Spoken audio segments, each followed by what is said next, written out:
Okay, that was Dr. Munisamy, that was a great presentation. We appreciate that. I know a lot of that information was presented during the hearings that we had this past summer, and great information, and a lot of our opportunities to have some hearings and some investigations was built off the presentation and the information that you presented to us. So we appreciate that. Let me just remind the audience that there's a question box at the bottom of the screen. Please, we've got a couple of questions already. Please type your questions in, and we'll get Dr. Munisamy to answer them for us. If we have time, we've got about 10 minutes, I believe, for questions now. And also, don't forget to use the audience chat box to sign into the with your first name, last name, and the state that you're requesting CEU credit with that. That's a way to get your credit on that. So. So, Dr. Munisamy, let me, our first question that we have, do you know if the new trade deal will help with any of this? Are we still looking at a switch to move more import buying and less national production? Thanks, Charles, for the introduction, and I'm happy to be part of this discussion. With regard to the question, I'm not sure I understand what does it mean by the trade deal? I think they're referring to USMCA.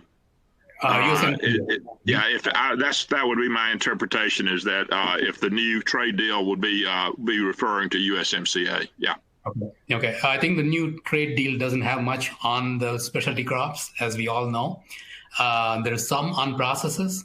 But I believe USTR and the administration promised that they would deal with the produce industry issues separately.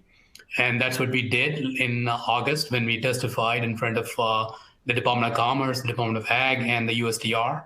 Those investigations are ongoing. So they had indicated that they need confidential business information to complete it. And hopefully we'll hear soon on those investigations. So until then, we can't predict which direction the market's going to move.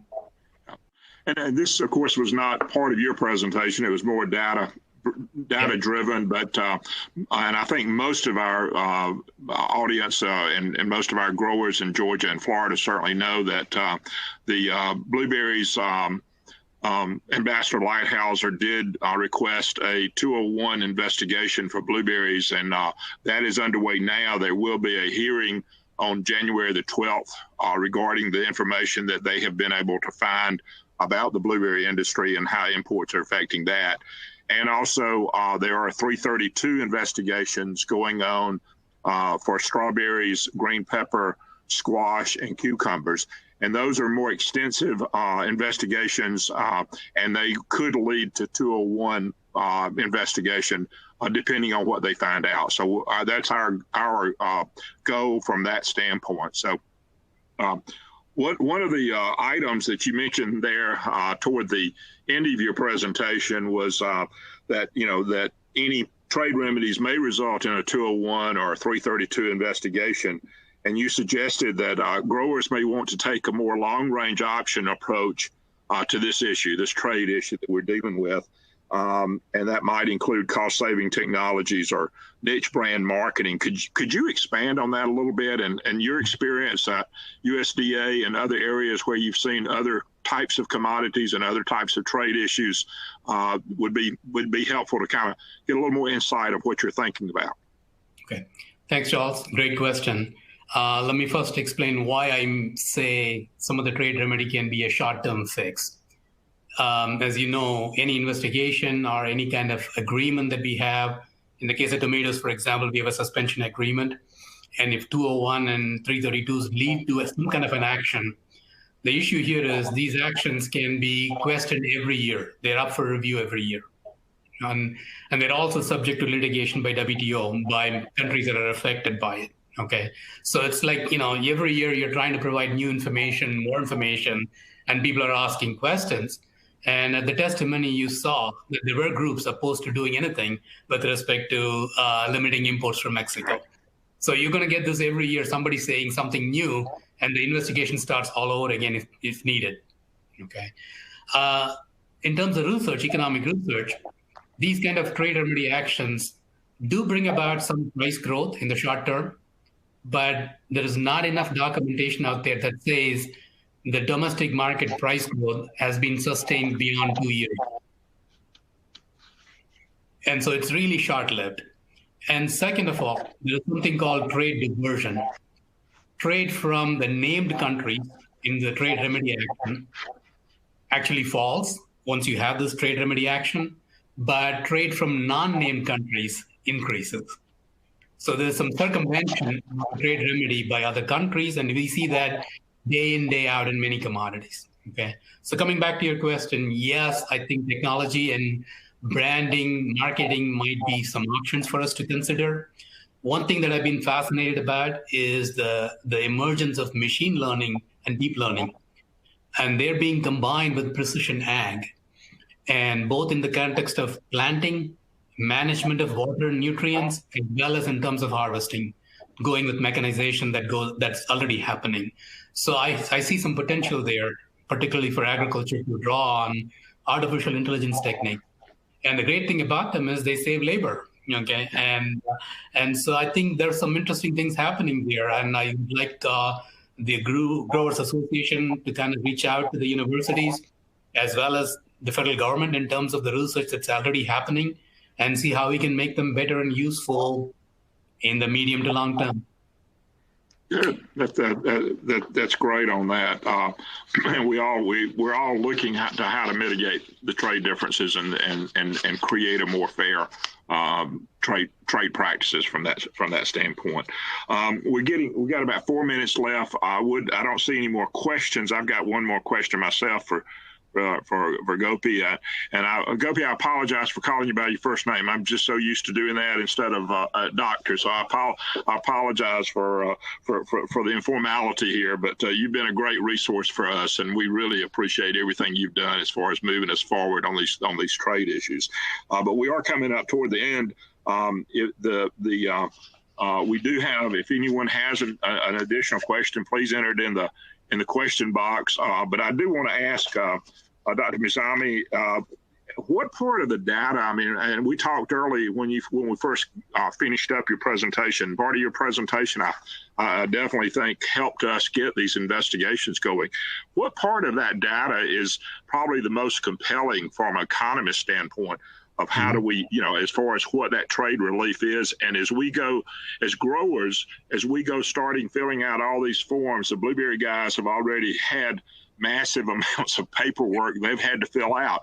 What is it that we need to be sure that our growers are completing so that when the ITC and the other economists are looking at that, they can understand really what we're having to deal with from trade issues?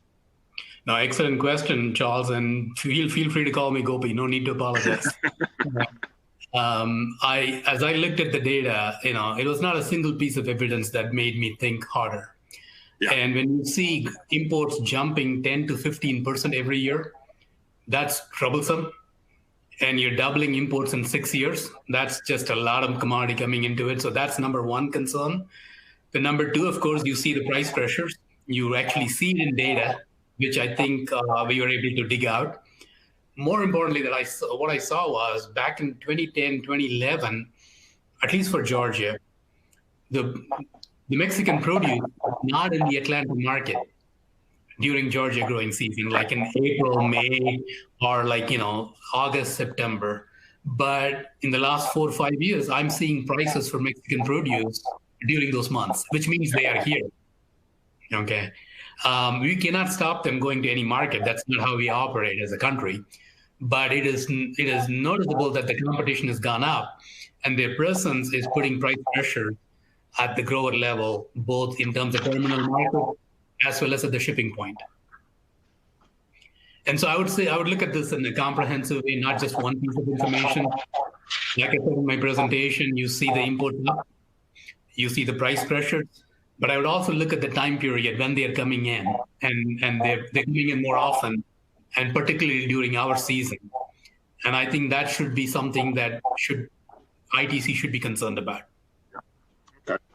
Well, we hope they are, and we hope that data will get the message across, and that we will see some some at least temporary relief and maybe permanent relief from that standpoint.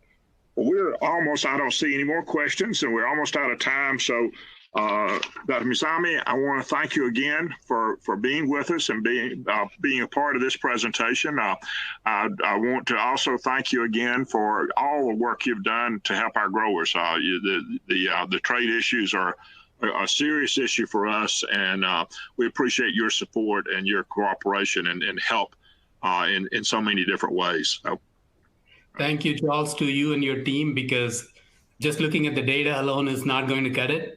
I needed a lot of institutional context, and so your team helped me put that information together. So thanks to you, and it's been a pleasure. Yeah. Oh, great. Thank you. I would remind everybody that if you are getting CEU credits for this, please go in the audience chat box and put your name first, last, and state to sign out of this presentation.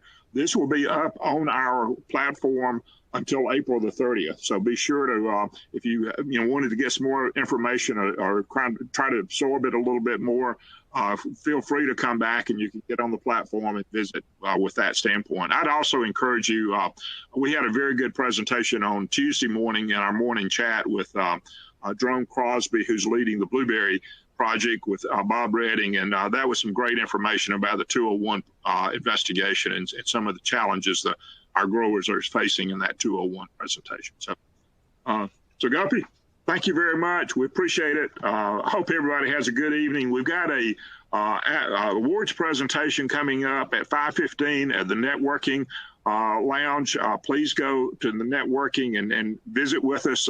We've got a couple of presentations that I think people will be enjoying it. Bayer and Seminus are sponsoring that. So please join us in about 15 minutes in the networking presentation. So thank you all very much. Goodbye.